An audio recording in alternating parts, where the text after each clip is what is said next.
2020년 10월 7일 수요 예배를 함께 드리도록 하겠습니다.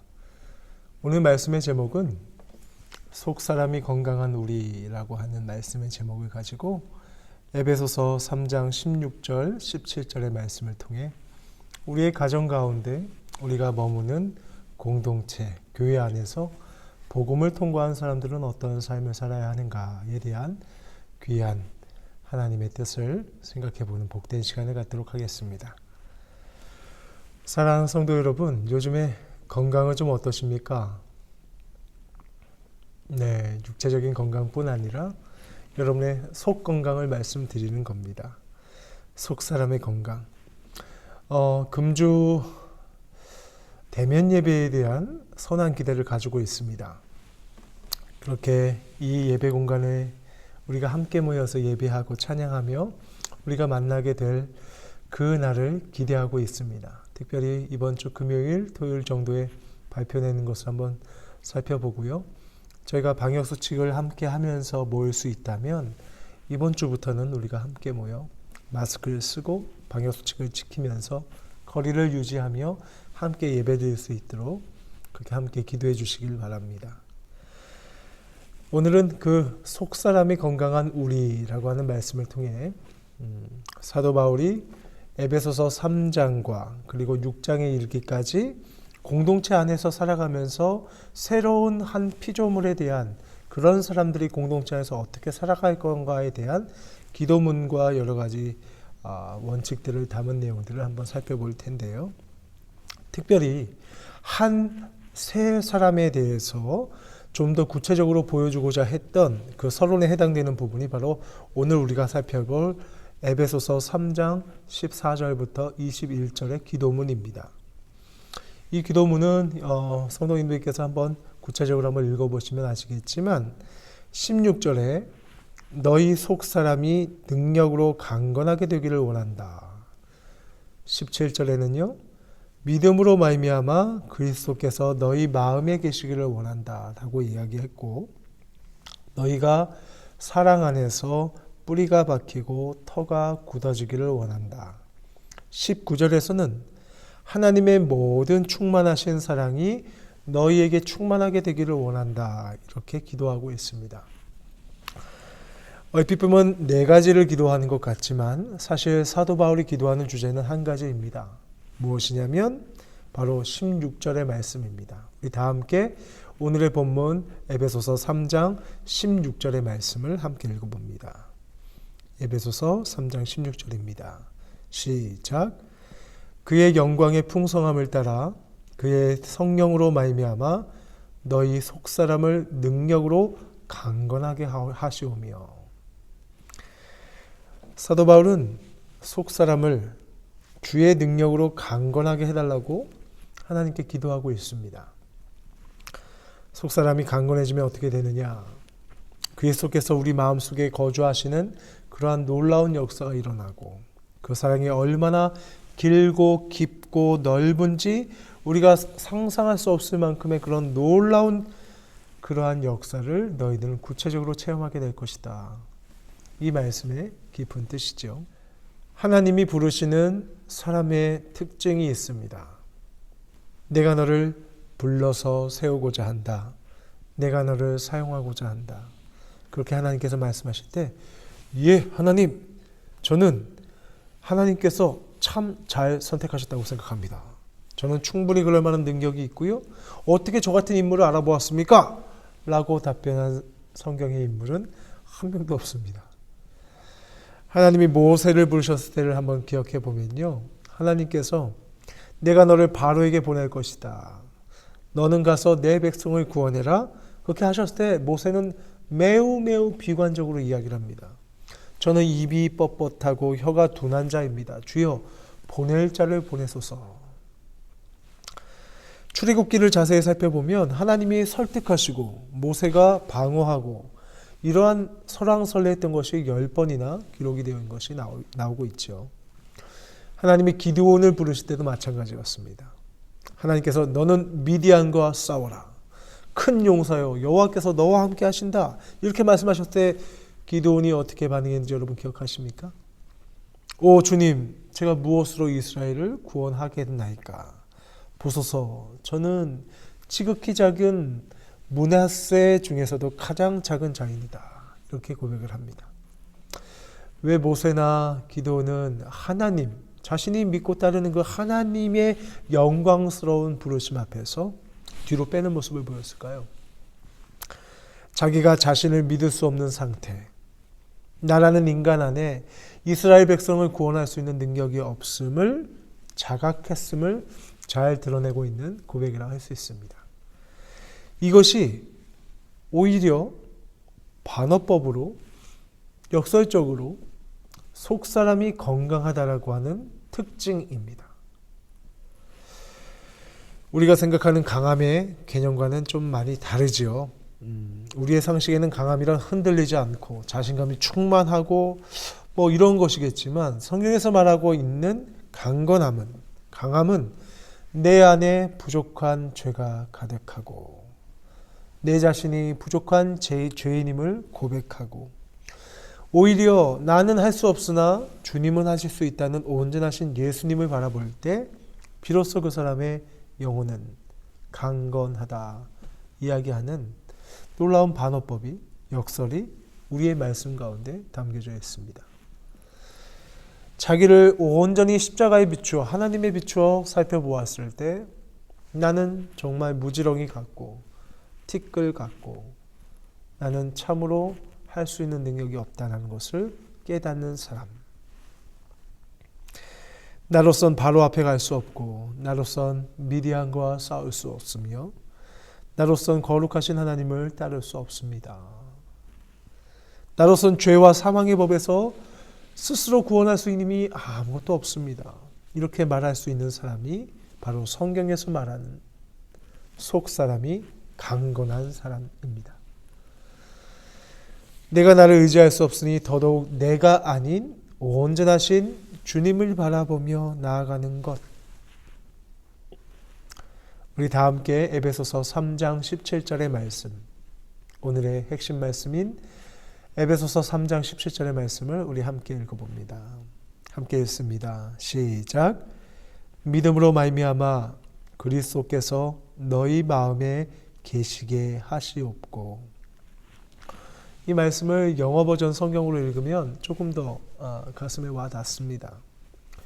Christ will make his home in your heart as you trust him. 직역하면 이런 내용이에요. 내가 그리스도를 의지하는 만큼 그리스도께서 너의 마음속에 터를 만드실 것이다. 의지하는 만큼의 터를 만드실 것이다. 한글 성경보다 영어 성경이 보다 와닿게 번역하고 있는 케이스들이 종종 있는데요. 즉 예수를 의지하는 만큼 그 분량만큼 예수님께서 우리 안에 뿌리를 내리신다라고 하는 뜻입니다. 지난주 살펴봤을 때 이번 주의 나의 삶이 더욱 예수님을 내 마음속에 모시고 구주, 주인으로 모시고 살았던 삶인가? 하나님께 더 많은 것을 여쭤보았는가? 우리에게 질문하고 있는 것이죠. 속사람이 강건한 사람이라는 것은 내 생각, 내 의지, 내 계획으로 뭔가 될 수 있을 것 같아서 기도하지 않고 나가는 사람이 아니라 나의 삶의 전 영역에 주님의 주권을 의지하며 묻고 나아가는 사람이라는 뜻입니다. 그리고 에베소서 3장 17절의 그 하반절에 보시면 이렇게 써져 있죠. 너희가 사랑 가운데서 뿌리가 박히고 터가 굳어져서. 이 말씀의 영어 버전을 직역하면 이렇습니다. 내 뿌리를 하나님의 사랑 속에 내리면 그것이 너를 강하게 할 것이다. 내 뿌리를 하나님의 사랑 속에 내리면 그것이 너를 강건하게 할 것이다. 참으로 귀한 표현입니다. 하나님의 사랑이 우리의 강함의 근본이 되신다. 복잡하고 다양한 일들, 또 머리 아픈 일들, 마음 아픈 일들, 그 일들이 우리 가정에, 우리의 직장에, 우리의 삶에 참으로 많은데 속사람이 강건한 사람, 세 사람의 인격을 가진 사람은 그 모든 역경을 하나님의 사랑 안에서 이해한다. 하나님의 사랑 안에서 이 모든 것을 이해한다. 그래서 내 삶의 전체의 뿌리가 바로 그리스도의 사랑입니다. 라고 고백하게 된다는 것이에요. 에베소서 3장 17절을 다시 한번 읽어드릴까요? 믿음으로 말미암아 그리스도께서 너희 마음에 계시게 하시옵고. 이 말씀을 우리의 가정과 우리라고 하는 공동체, 교회, 직장, 머물고 있는 곳에 한번 인용해서 한번 이렇게 생각해 보면 어떻겠습니까? 사람들이 머무는 곳곳마다 참 많은 비판을 해요. 내가 누군가를 비판한다는 것은 내가 판단자의 자리, 신의 자리에 앉는다는 것을 의미합니다.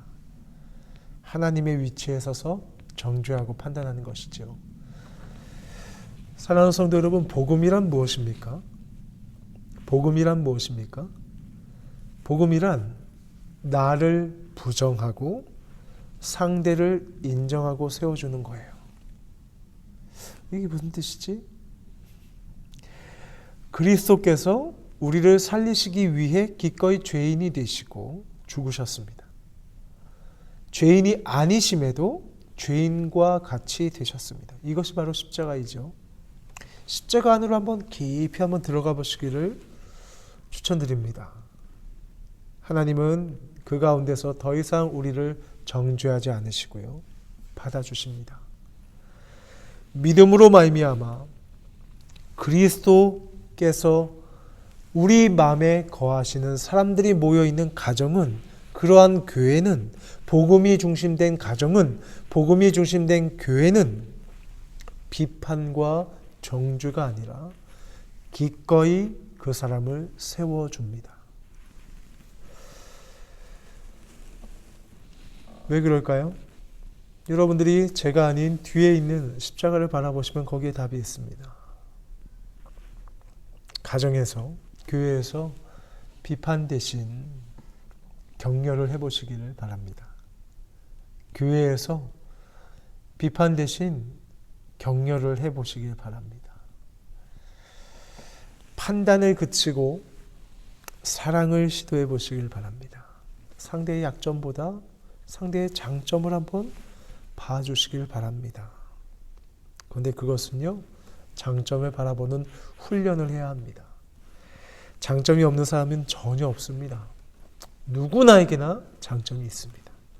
그런데 자꾸 단점만 찾아내려고 하면 판단하고 정죄하게 돼요. 불평하면요, 정말 한도 끝도 없습니다. 여러분의 삶을 보시면 잘 아시지 않습니까? 불평하면 정말 한도 끝도 없어요. 계속 눈에, 마음에 안 드는 것만 눈에 콕콕콕콕 보이기 마련이죠. 가족관계 속에서 나의 배우자에 대한 기대가 채워지지 않을 때 우리는 실망하고 불평합니다. 그런데 특별히 남편들, 그 사람들이 나빠서라기보다는 다 몰라서 못하는 경우도 많아요. 무조건 못한다고 비난하지 마시고 좀 창조적인 제안을 제시할 필요가 있습니다. 남자는요, 특별히 구체적으로 이야기해 주지 않으면 잘 모릅니다. 남녀의 의사소통법이 참으로 다르고요. 남자에게는 빙빙 돌려서 이야기하지만 결론부터 명료하게 먼저 이야기를 해주셔야 돼요. 애매하게 돌리면 잘 못 알아듣습니다. 커피를 한 잔 마시고 싶으면 이렇게 얘기하시면 됩니다. 커피 한 잔을 오늘 저녁 9시에 당신과 함께 저 건너편에 있는 분위기 좋은 카페에서 당신과 에스프레소를 한 잔 하고 싶어요 라고 이야기하면 남편은 기꺼이 발걸음을 옮깁니다. 왜냐하면 남자는요, 시간과 장소를 구체적으로 이야기해 주면 그때부터 그것이 약속으로 잡히기 때문입니다. 이와 같은 실험을 한 것이 스펀지라고 하는 예능 프로에도 나왔는데요. 한번 그렇게 한번 해보시기 바랍니다. 정말 그러합니다. 남자들은 생각보다 여자들의 마음을 잘 못 읽어요. 그러고 나서 여자들은 이야기하죠. 내가 몇 번이나 이야기를 하고 몇 번이나 사인을 보냈는데 어떻게 그렇게 눈치를 못 채? 그렇게 하면서 이해를 다 못한다고 말씀합니다. 여러분, 공연히 남편을 시험하지 마십시오. 남편들에게는, 남자들에게는 특별히 분명하게 이야기를 해줘야 합니다. 귀에다 대고 정확하게 구체적으로 이야기를 해주셔야지 비로소 합니다. 행복은 절대 멀리 있지 않고요, 우리 안에 있습니다. 이와 같이 복음을 우리 중심에 모시면 그 접근하는 태도와 방식이 달라집니다. 복음은 공격하기보다는 품는 것이죠. 단점을 열심히 지적한다고 해서 절대 그 사람이 바뀌지 않습니다. 그러면 여러분이 해야 할 것은 계속 비판할 일밖에 나오지 않고요, 그 사람의 눈을 피하게 됩니다. 반대로 칭찬을 하면요, 그 사람의 변화가 서서히 일어납니다. 하나님은 우리를 향해서 지적만 하시고 닥달하시고 늘 그렇게만 하시는 분이 결단코 아니시죠. 오히려 우리를 위해서 이 땅에 오셔서 대신하여 죽으신 분이 우리 하나님의 사랑입니다. 공격하고 심판하고 정죄하는 것만이 하나님의 속성이 아니라는 것, 여러분 잘 기억하시기 바랍니다.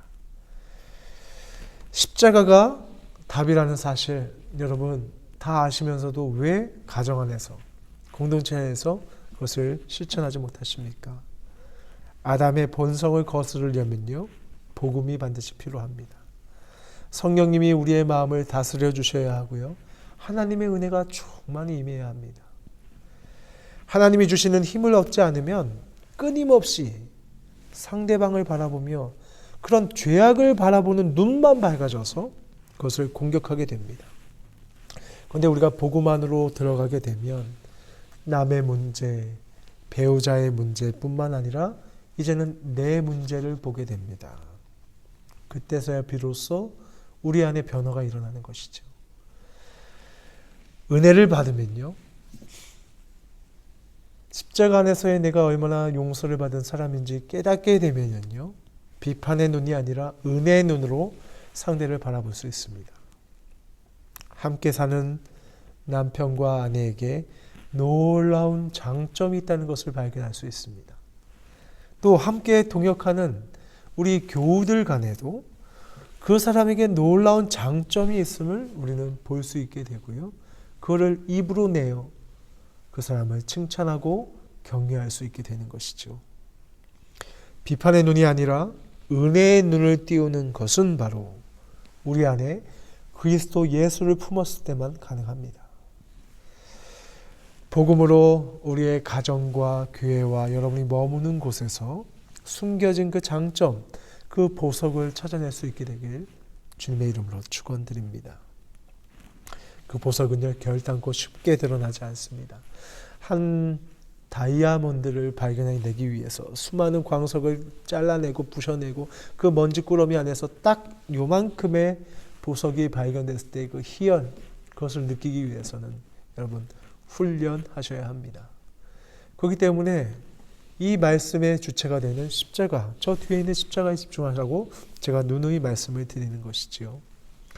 누구나에게나 그 사람 안에 보석이 담겨져 있습니다. 자녀들도 보면요, 공부도 못하고 아무것도 재능 없는 것 같아도 절대 그렇지 않습니다. 아이들 안에는 놀라운 보석이 담겨져 있어요. 왜냐?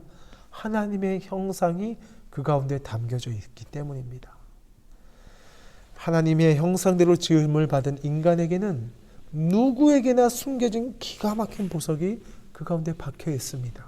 문제는 내가 비판과 비난의 눈으로 내 눈이 가리워졌다는 것이죠. 아이들에게 있는 찬란한 보석을 찾아주고 닦아줘야 합니다. 배우자의 관계에서도 마찬가지죠. 성도와 목회자의 관계도 마찬가지입니다. 그 사람의 단점, 내 남편의 단점, 내 아내의 단점만 보기 시작하면 절대로 되지 않습니다. 기억하시기 바랍니다. 하나님은 우리가 사랑할 만해서 우리를 사랑해 주시고 구원해 주신 것이 결단코 아닙니다. 문제투성이었고 결단코 구원받을 수 없는 자격을 가졌음에도 불구하고 하나님은 먼저 우리를 사랑하셨습니다. 주님은 베드로를 부르실 때도 그는 참으로 단점이 많은 사람이었지만 그의 미래를 바라보고 이름을 지어주셨습니다. 반석이 되어라. 미래를 바라보고 칭찬하고 경건하셨어요. 하나님의 과분한 사랑을 경험한 사람만이 성품의 변화가 일어납니다. 그러니 여러분의 태도를 속사람이 강건한 복음을 통과한 자의 태도로 여러분의 언어를 한번 바꿔보시기 바랍니다. 여러분의 표정을 바꿔보시기 바랍니다. 그렇게 됐을 때 비로소 대인관계 상에서의 어떤 놀라운 변화가 일어나고 관대해집니다. 나에게 얼마나 큰 은혜와 용서를 베풀어 주셨는지 그 하나님의 사랑을 경험하고 났을 때 비로소 나도 용서를 베풀 수 있게 됩니다. 하나님은 결단코 우리의 행위대로 심판하지 아니하시는 분입니다. 만약에 우리가 드러나는 남에게 보지 않을 때 행동했던 그 모든 것을 하나님께서 그 행위대로 심판하셨다면 여러분과 저는 죽어도 골백번은 죽었을 것입니다. 그렇기 때문에 하나님이 우리를 바라보시는 시선대로 부부관계에서도 가정에서도 너무 서로 기대하고 수준을 높이면 실망하기 좋습니다. 힘들어지죠. 아무리 아름다운 커플이라 할지라도 100% 만족시키는 관계가 없습니다. 여러분이 하나님의 마음 100% 만족시키고 계십니까? 그럼에도 불구하고 여러분에게 구원을 베푸시고 사랑하고 알고 계시지 않습니까? 근데 왜 유독 그 사람에게만은 그렇게 혹독한 기준을 그 사람에게 맞추고 계십니까? 기대가 높을수록 실망이 크기 마련이고요.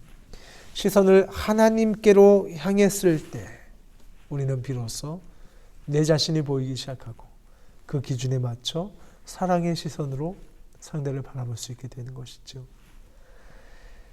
비난과 책망이 아닌 하나님의 관점에서 나를 사랑해 주셨던 그 관점으로 칭찬과 기다림과 격려와 사랑하는 것을 잊지 마시기 바랍니다.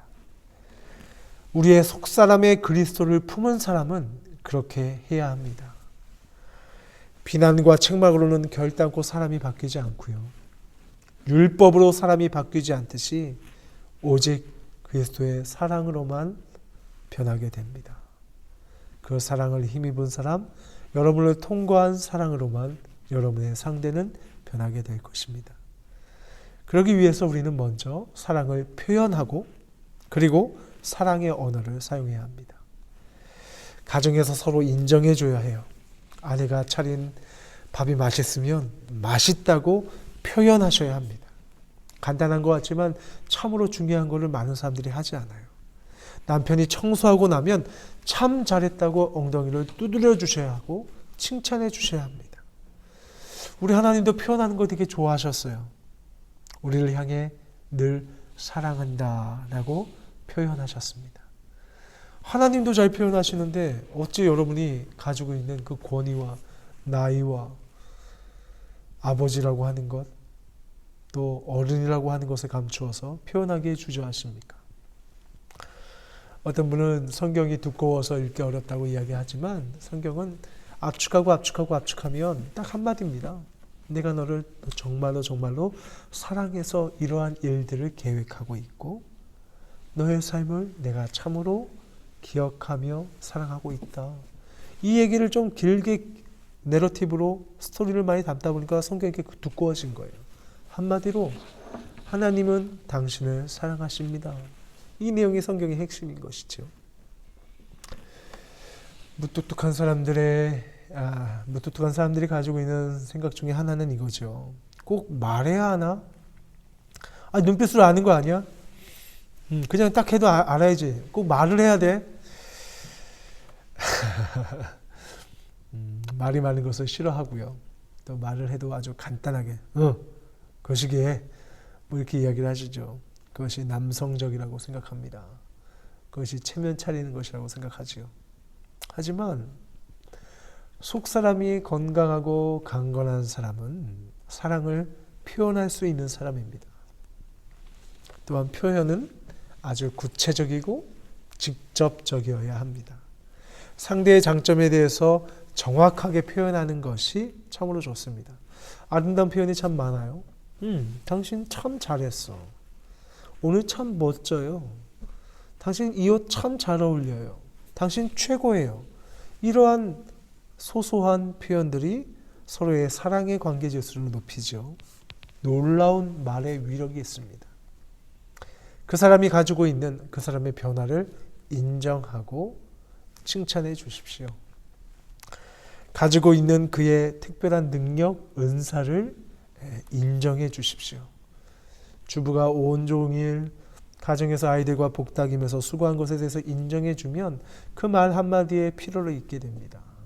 그리고 남편이 온종일 바깥에서 수고한 것에 대해서 인정해 보십시오.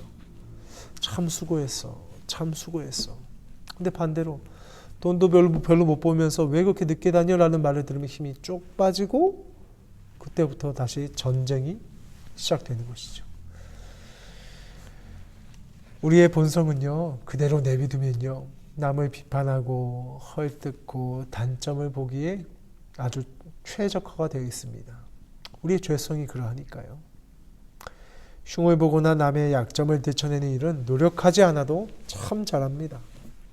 그런데 우리가 의도적으로 노력해야 할 것이 있다면 그것은 바로 남을 인정하고 축복해주는 말이 입에 익도록 계속 연습하셔야 됩니다.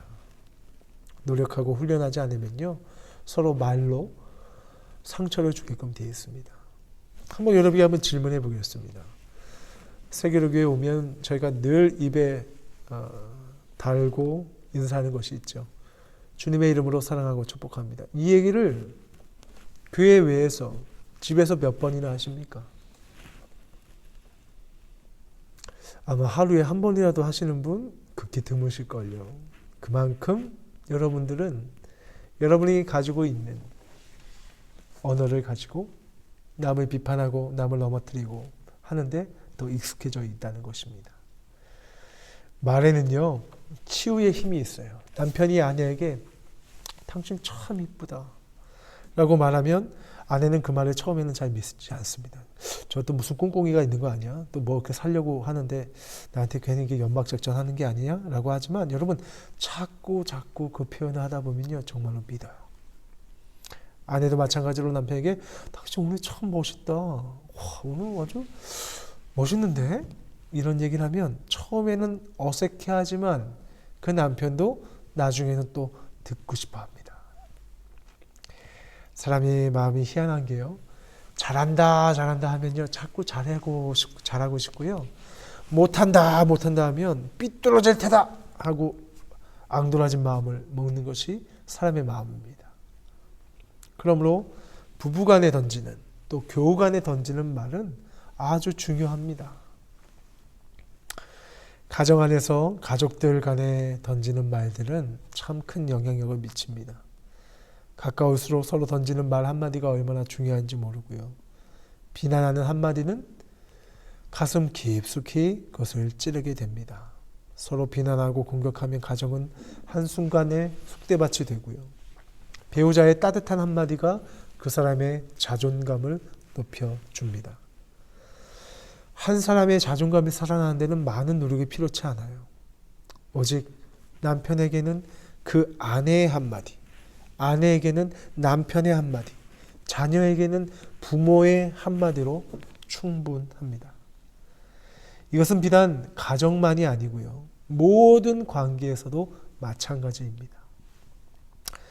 우리는 거친 세상에 살고 있어요. 코로나19로 인해서 더욱더 마음이 황폐해지고 그런 분노로 가득 차 있고요, 원망과 불평이 쏟아지는 그런 시대에 살고 있습니다.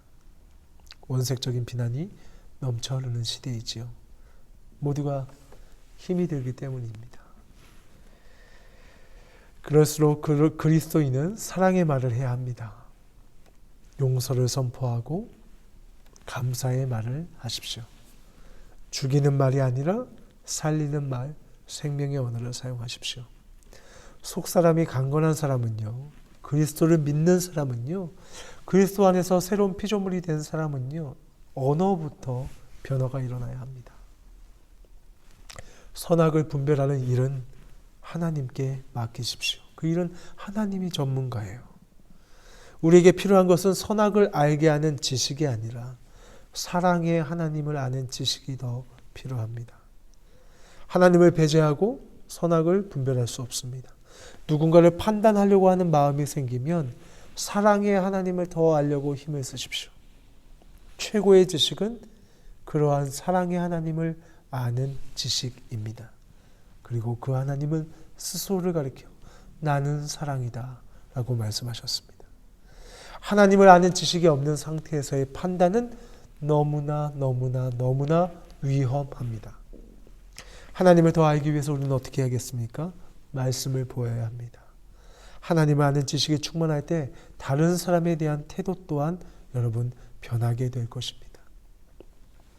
하나님보다 자신의 자신의 지식이 우상이 되어 판단하면 그것은 사람을 살리는 것이 아니라 죽이게 되는 일이 되지요. 하나님만이 선악을 분별하실 수 있습니다. 인간은 선악을 분별할 능력이 없음을 여러분 꼭 기억하시고, 다른 사람을 판단하는 죄가 크고 그 판단하는 그 과정들 속에 여러분의 마음이 먼저 다치고 인상을 쓰게 되고 마음이 어려워지는 것을 여러분 느끼시고 지금 또한 그러고 계시지 않습니까? 내가 보기에는 옳아 보이지만 신앙이 지나고 나서, 시간이 지나고 나서 아니었구나, 내 판단이 참 틀렸구나, 내가 사람을 볼 줄 모르는구나 느꼈던 적 여러분도 참 많지 않습니까? 그러므로 여러분 율법을 알고 성경의 어떠한 율법을 배워가면서 점점 다른 사람을 판단하는 자가 되기 쉽습니다. 나의 의의를 주장하면요, 다른 사람을 판단하게 됩니다. 예수님 시대의 바리새인을 한번 생각해 보십시오. 가장 스스로를 의롭다 여기면서 산 사람들이었습니다. 그런데 예수님께서는 그들에 대해서 아주 심각하게 비판하셨습니다. 의롭게 사는 사람을. 왜 그랬을까요? 바리새인은 교만해서 세리와 비교하는 것을 좋아했고요. 여러분, 교만은요 무지에서 나오는 거예요. 종교적인 열심으로 자신들의 어떠한 의로움을 증명하려고 했지만 사실은 그것이 자신을 속이고 있음을 그 사람들은 알지 못했던 것이죠. 자신이 옳다고 주장하기 위해서 상대방을 죄인으로 몰아세워야 합니다. 가정에서도 마찬가지예요. 내가 더 잘났음을, 내가 더 수고했음을 나타내기 위해서 상대방을 더 아무것도 안 한 사람, 무책임한 사람으로 몰아세우죠. 그러나 예수님은 그렇지 않았습니다. 자신의 의로움을 오히려 주장하기보다 죄인이 되어 죽으심을 선택했습니다. 바로 이 일이 우리의 가정 안에서, 우리의 교회 안에서 일어나야 합니다. 내가 살기 위해서 상대를 죽이는 것이 아니라, 나의 잘남을 드러나기 위해서 상대방의 코를 죽이는 것이 아니라 상대를 살리기 위해 내가 죽는 일을 선택하셔야 합니다. 가정 안으로 여러분 십자가를 모셔와야 합니다. 교회 안에서는 십자가를 보셔야 합니다. 배우자에게 필요한 것은요, 사랑입니다. 가정은 서로 잘남을 경연하는 장이 아니고요. 뭐죠? 비참해지거나 교만해지거나 오히려 상대를 높여주십시오. 여기에 겸손이 필요합니다. 너무나 많은 가정이 서로를 무시하고 낮추어 상처를 주고 받습니다. 빌립보서 말씀처럼 나보다 상대를 더 낮게 여기십시오. 상대를 높여주면 내가 낮아지는 것이 아닙니다. 상대를 존중히 여기는 것이 내가 존중히 여김 받는 비결입니다. 이 모든 것은요, 그리스도의 사랑을 알면 가능합니다. 사랑하면 상대를 높일 수 있습니다. 복음의 능력이 그것을 가능케 하지요. 여러분의 가정은 어떻습니까? 여러분의 교회는 어떻습니까? 상대의 약점을 덮어주고자 합니까? 아니면 들추어내고자 합니까?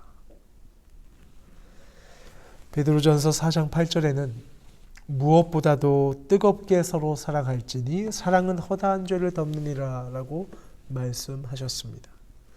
십자가를 통해서 우리는 얼마나 내가 사랑받는 존재인가를 경험하게 되지요. 그 십자가가 이제는 여러분의 가정과 교회에도 그렇게 그 능력을 발휘하게 되길 주님의 이름으로 축원드립니다. 가정 안에서 아픔이 있으십니까? 아마 선악을 분별하는 열매를 먹은 아담의 후예이기 때문에 그렇습니다. 세상이 점점 어려워지고 있습니다. 그렇기 때문에 더욱더 이렇게 함께 예배하는 가정 공동체부터 여러분 그리스도의 복음으로 더욱 회복되셔야 합니다. 가정이 피난처의 역할을 해야 합니다. 이제 그리스도를 경험한 그리스도의 십자가를 경험한 그리스도의 사랑으로 그러한 사람으로 살아가기를 소망합니다. 상대의 약점이 비판의 대상이 아니라 오히려 그의 아픔이 나의 아픔이 되고 함께 치유를 경험해가는 그러한 은혜가 있기를 소망합니다. 지금까지는 관계를 파괴하며 살아왔다면 이제부터는 그러한 관계를 세우고 살리는 사람이 되기를 축원드립니다. 믿음으로 말미암아 그리스도께서 너희 마음에 계시게 하시옵고, 오늘의 이 말씀을 기억하시며 속이 건강한, 속사람이 건강한 가정, 속사람이 건강한 사람들이 모여서 함께 하나님을 예배하는 예배 공동체 교회, 그러한 교회로 하나님의 은혜를 누리는 우리 모두가 되길 주님의 이름으로 축원드리겠습니다. 축도함으로 예배를 마칩니다. 이제는 우리 구주 예수 그리스도의 보혈에 의한 십자가의 은혜와 성부 하나님의 우리를 향한 그 선하신 사랑하심과 우리 안에 내주하사 우리의 구원과 소망의 성취를 이루시는 성령님의 은혜가 오늘 이 자리에 복음으로 속사람이 강건해지기를 소망하는 모든 주의 백성들의 가정과 교회와 머리머리 위에 이제로부터 영원까지 함께 있을지어다. 아멘.